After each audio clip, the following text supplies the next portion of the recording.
All right, we are live. We are live. We are live. Let's see. I'm trying this. So what we have today is a portfolio. We have a portfolio of 4 single-family homes in the Killeen, Texas area. One of the members, his name is John Her from the Subto community, brought this deal to me. So he wanted some help to analyze this deal. And today I want to show that just because something is a creative finance deal does not necessarily mean it could be a deal. I don't know yet, but we're going to underwrite it together. I did a little bit of pre-work, but not that much, so you guys can just understand all the motions.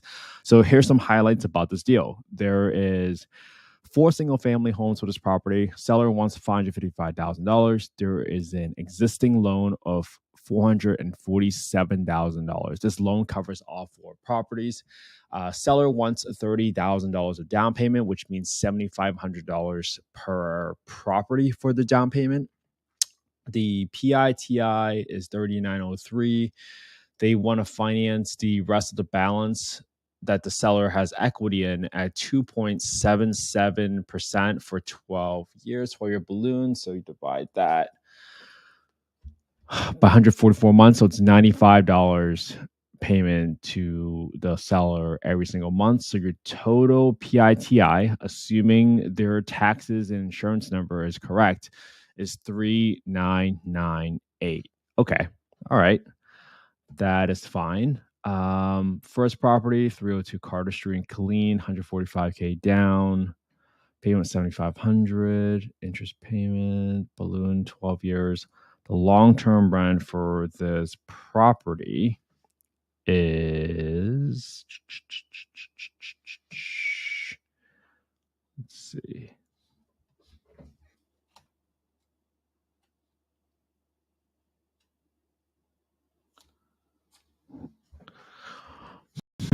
Okay. Looking through all the numbers here, getting all the addresses. So here's what we'll do. We need to get the market rents for each single one. So just remember, what are we doing here? For simplicity's sake, I'm not going to write down all of the city and county rents just for time purposes. Let's kind of just assume that whatever the market rent estimator rent is, that is the rent that you'll be able to get for this property. So let's look at the market rent estimator. So for affordablehousing.com, let's kind of pull this guy up. I'll show you guys right here. So 302 Carter Street. This is the property. That looks pretty nice for the most part. Let's see, I'll bring this up here. 302. Yeah, it looks like it's pretty renovated already. It's listed for $1,195. So let's look at the market rent estimator. Market rent is 1076. So let's write that down. 302 Carter Street, 1,776. And then let's look at the HUD FMR. The HUD FMR for this zip code is, you look at a county, is Bell County. So we'll go to HUD FMR. HUD FMR, we're going to go to the small area FMRs. You guys remember how this works. You can just look at my previous lives. I'm going a little bit faster since there's 4 properties today. So there's Texas. And then there's Bell County. And then we're going to look at the 76541 zip code. 76541 zip code. A 3-bedroom is 1410. A 4-bedroom is 1700. Okay.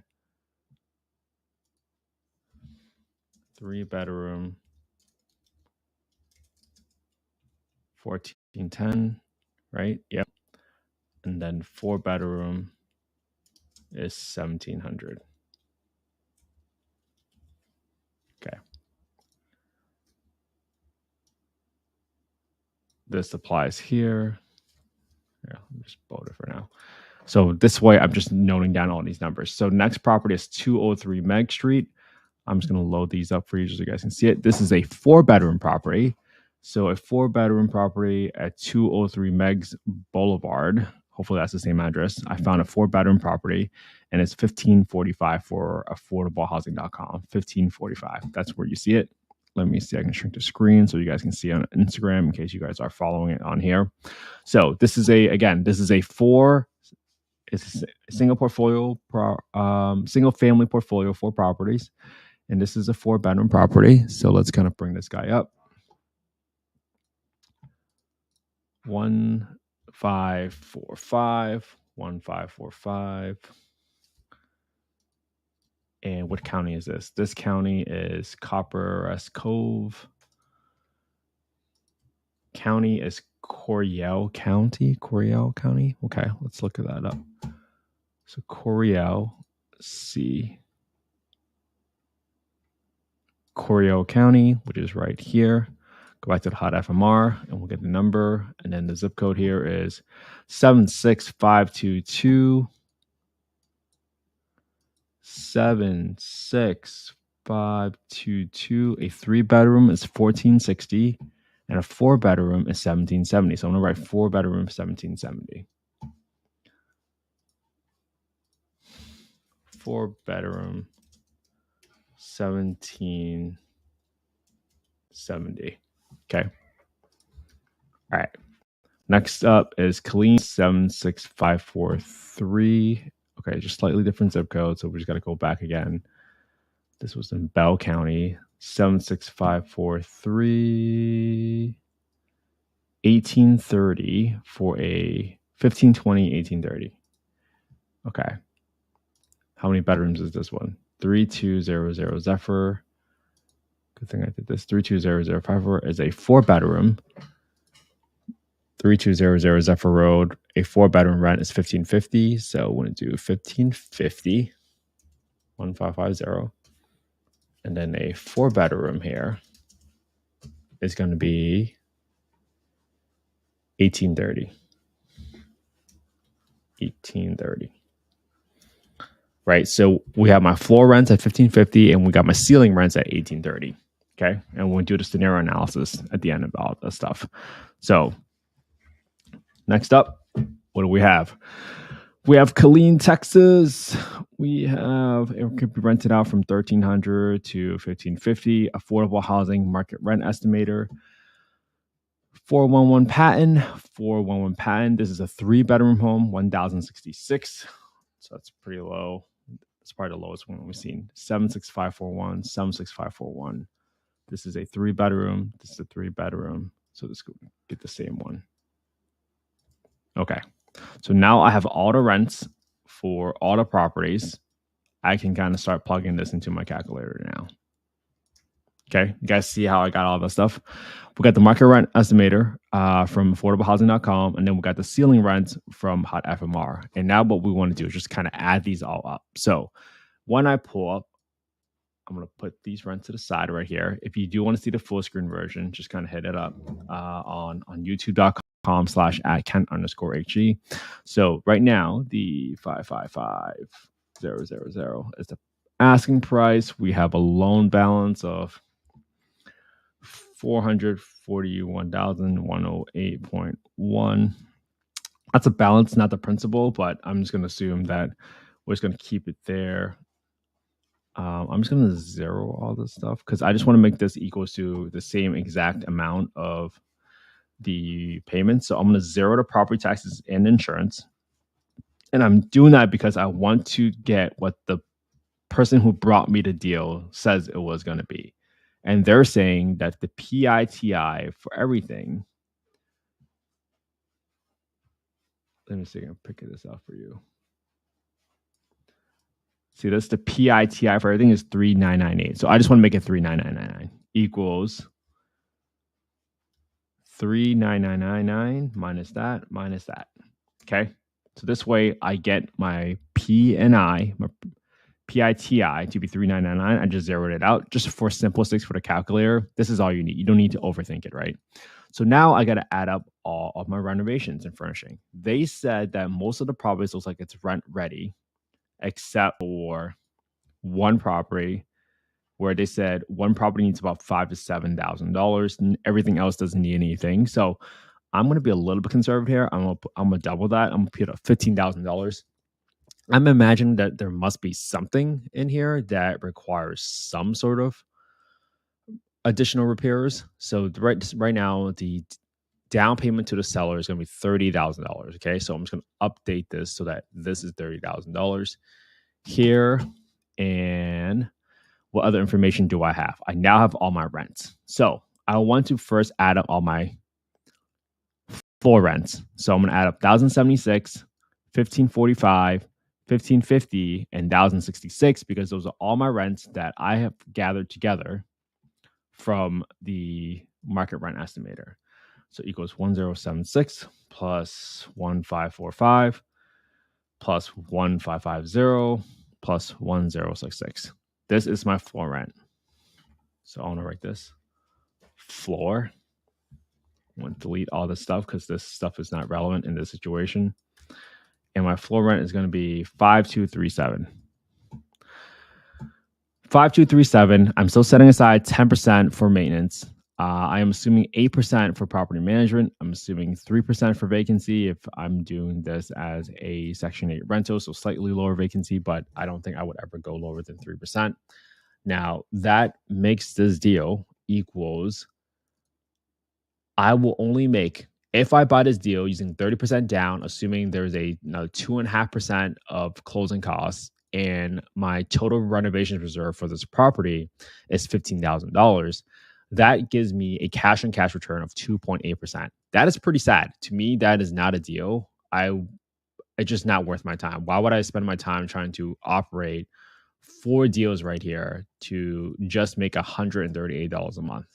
So just because it's a creative finance deal does not make it a deal. But that's my quote unquote floor for this property, right? So you might say, hey, I can get depreciation, but what if you overpay for this property and now all of a sudden the taxes has been reassessed and the property has gone up in value, and now all of a sudden your PITI is no longer 3,999, your PITI is now 4,000 something. Now you'd be negative cash flow. You would be taking money out of your own pocket just to keep these properties in your portfolio.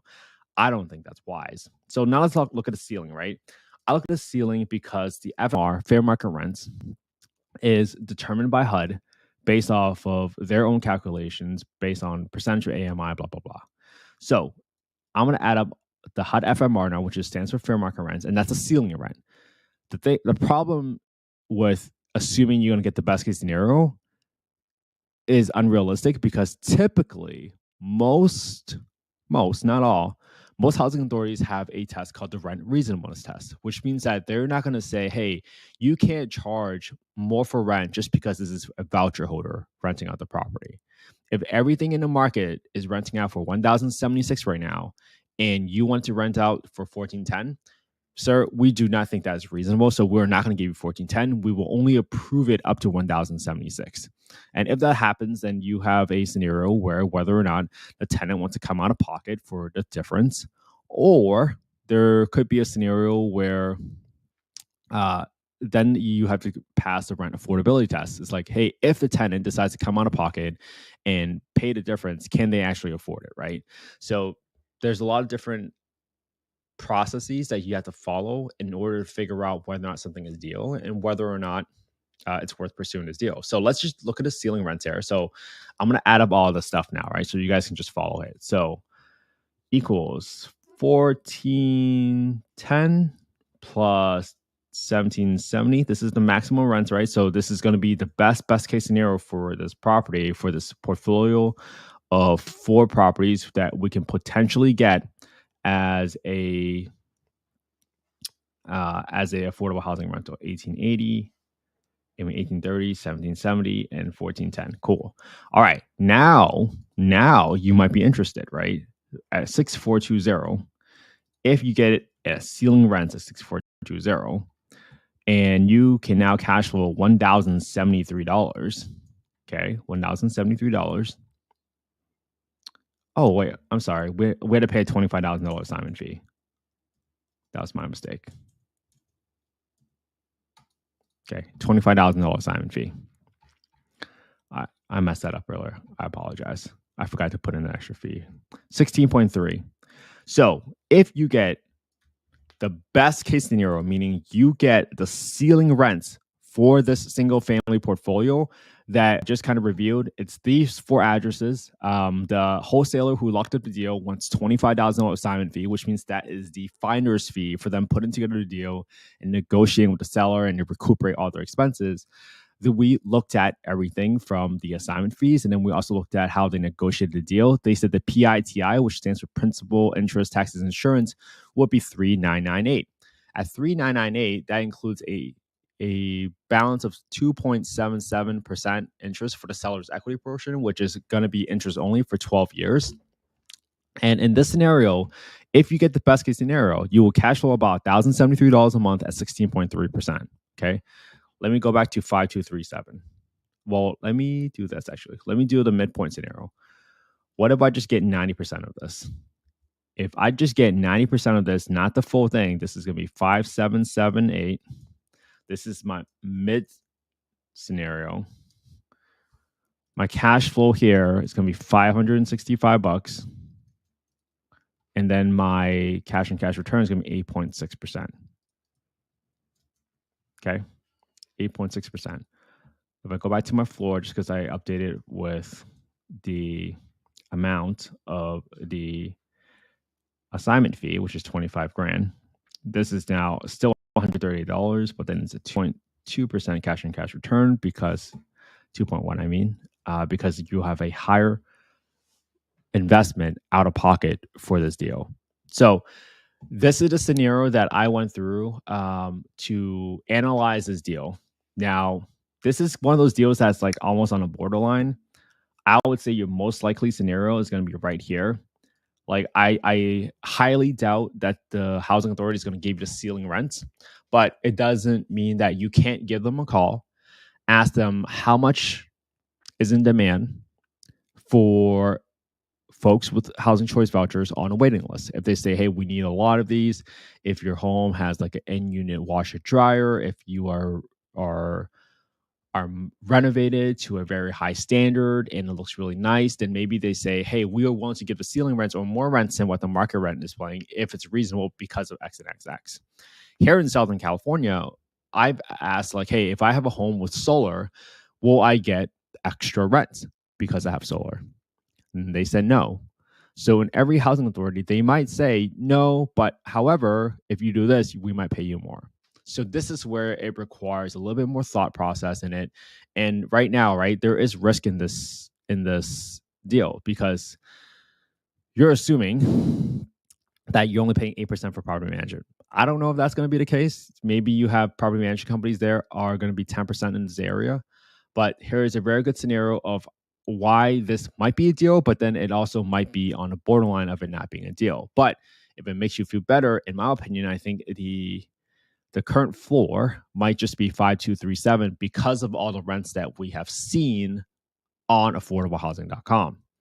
But that might mean you did all this work for no reason because it's not really worth your time to go through all this work, operate 4 assets, get renovations in there, get it stood up, get the tenants placed. Is that worth your time? I don't know. But this will only yield you $138 in the worst case scenario, which might help you get over the fear of thinking, hey, I shouldn't invest, what if I lose everything? This is a pretty good floor, right? But if you say, hey, I really care about the upside and I'm super confident in my ability to negotiate with the housing authority, then you have a chance, right? But if you're right in the middle of the road, you might have done all this work for about $500 out of pocket, and you only get about 8.6% return on your money. Now, how can you make this a better deal? What if this is 5237, which is my mid 5778? 5778. I might go back to the wholesaler and say, hey, I need at least 10% for my midpoint scenario. Otherwise, like, what are we doing here? I'd rather go make 5% on treasury bonds in this deal. So when you make only 5% on the treasury bonds, now all of a sudden, well, what if I want at least 10%? So if the wholesaler is able to reduce his assignment fee from $25,000 to $12,500, I might say, hey, I'm willing to take a little bit more risk on this deal because I know that my midpoint scenario is likely to yield me at least 10% cash and cash return, which makes my time a little bit more worth it, right? So this is the assignment fee. And I like to kind of go through these scenarios and talk myself through about why is this something a deal? Why is something not a deal? If you remember from some of my past underwriting examples, I would throw in examples like, hey, what if my purchase price was this, right? In this scenario, the wholesaler probably has the most room to negotiate down his assignment fee if he's not able to move it. If he's willing to go down to 12.5, now all of a sudden my cash on cash return is a 10.2% cash on cash return. My cash flow is still 565. My scenario is 5778, but then it's the midpoint scenario with lower assignment. So I'm going through these scenarios in my head, right, to try to figure out whether or not something is a deal. Just because it's a creative finance deal does not necessarily mean it's a deal. You probably want to give yourself a little bit more cushion on this deal and just try to figure out whether or not this deal is worth pursuing. And if it's worth pursuing, what are your terms that you need to make this a deal for yourself based off of your own investment criteria. So if you guys wanted to see this entire analysis on a full screen, please check out my YouTube channel. It's youtube.com/@Kent_HE. I probably spent about 10 minutes prepping this. We've been live for about 21 minutes. So you guys can see why underwriting deals take so long. But naturally, you will probably get faster, right? Assuming you guys have the structure and the framework for how you guys want to analyze these deals. By simply looking through like, hey, let me understand the deal. Let me get my market rent. Let me get my fair market rent. So I have my floor and my ceiling and I can play around with the midpoint scenarios. Now, all of a sudden, you can figure out whether or not something is a deal by slowly adding up all these rents and assuming you have all the numbers, which means you have photos, you have the county names, you have estimated rehab numbers, if there are any rehab required, and ultimately what the PITI is. I am just going on a limb that, hey, the PITI is 3998, but I know in Texas they reassess every, I forget how many years, maybe like 3, 5, or 7 years. I forget what it was. But when you are able to look at the deals and see what the updated numbers are, like what if your property goes up by 10, 20%, right? If it goes up by 10, 20%, but your rents don't go up by 10, 20%, now all of a sudden your midpoint scenario that is $565, what if that goes down to zero? Now all of a sudden, again, you got back to the same place where you didn't have enough room in your cash flow, and now you did all this work for 4 tenants, and it's just simply not worth your time anymore, right? Making $500 a month and trying to manage 4 houses, I don't know if that's worth your time. If it's $500 per unit, I would say, okay, maybe so, but that's not the case in this scenario. So that's our underwriting for today. We went through a creative finance deal. And this was a subject to deal where we will be taking over payments for the existing loan. It's technically called a subject to transaction, which really stands for subject to existing financing. There is a loan for a blanket loan that covers all 4 properties, and we will be taking over the payments for those properties.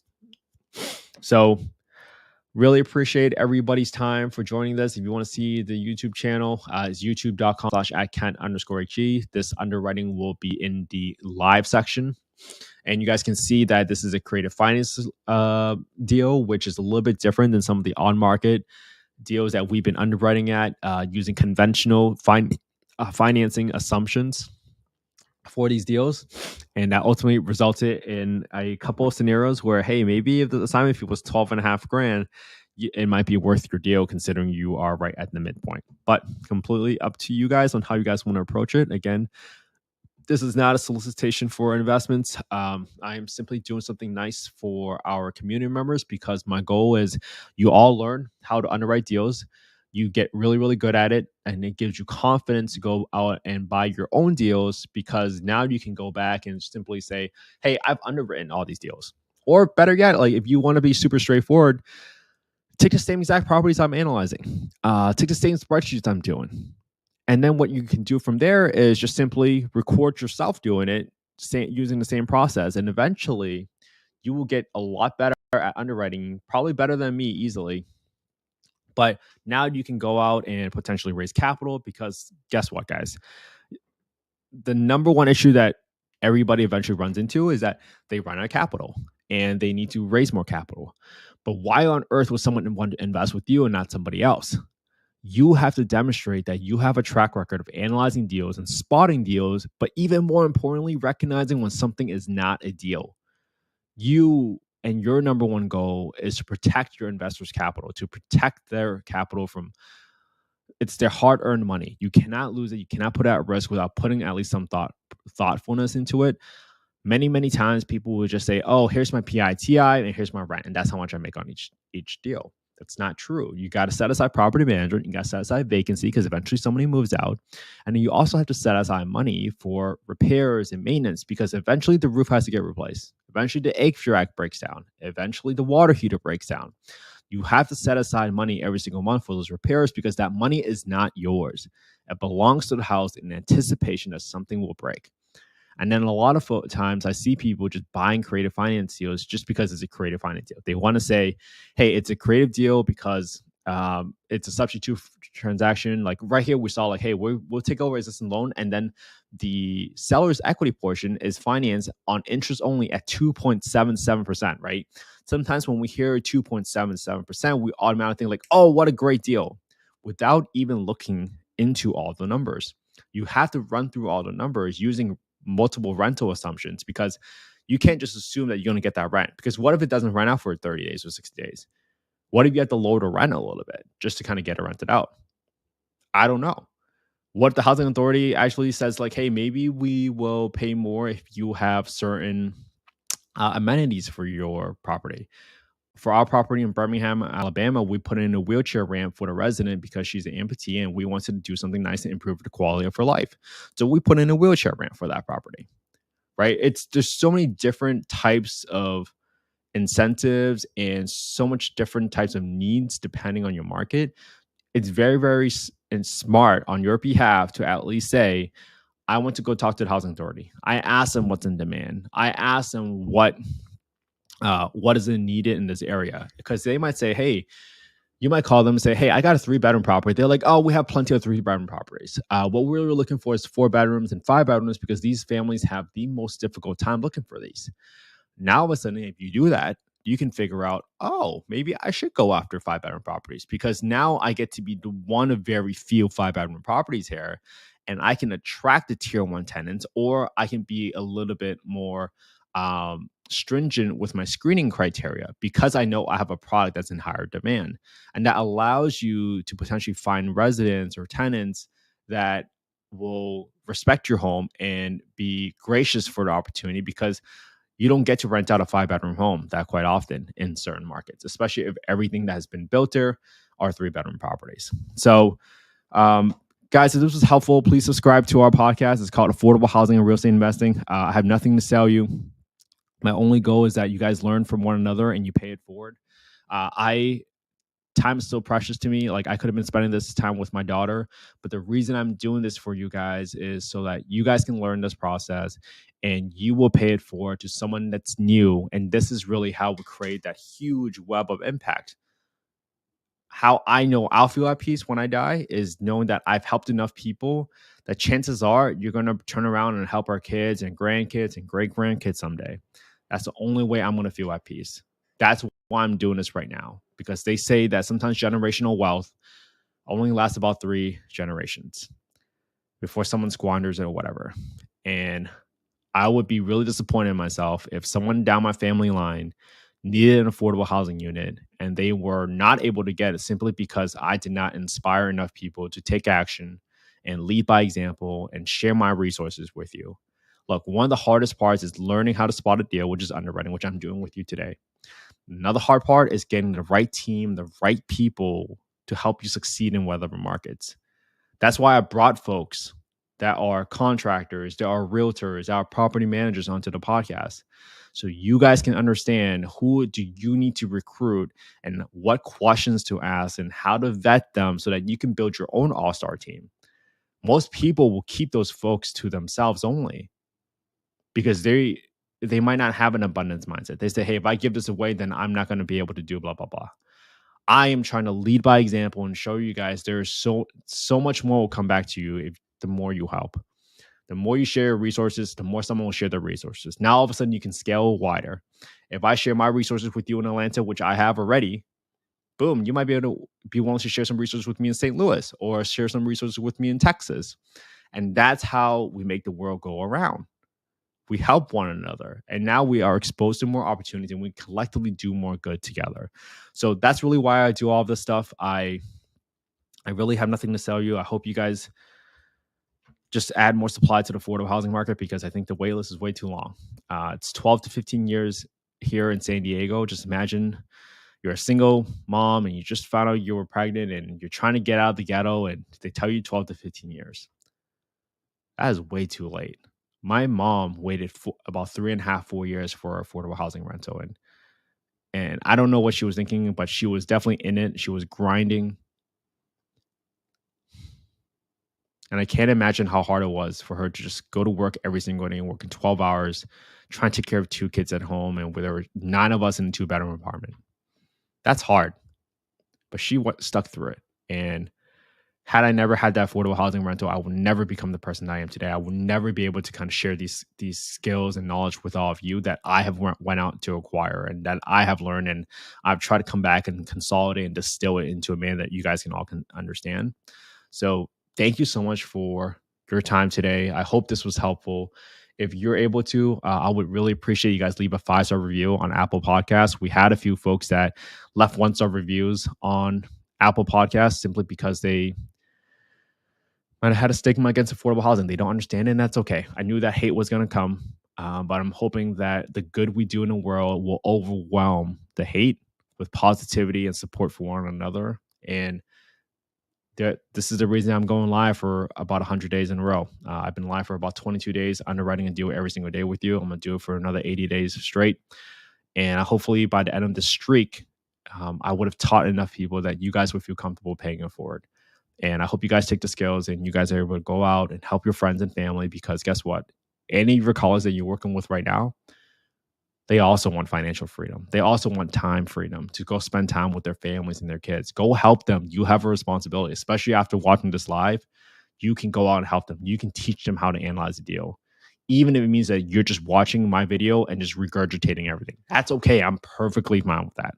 So it's called Affordable Housing and Real Estate Investing on Apple Podcasts. So thank you guys. I so appreciate all of your time. Have an amazing Sunday.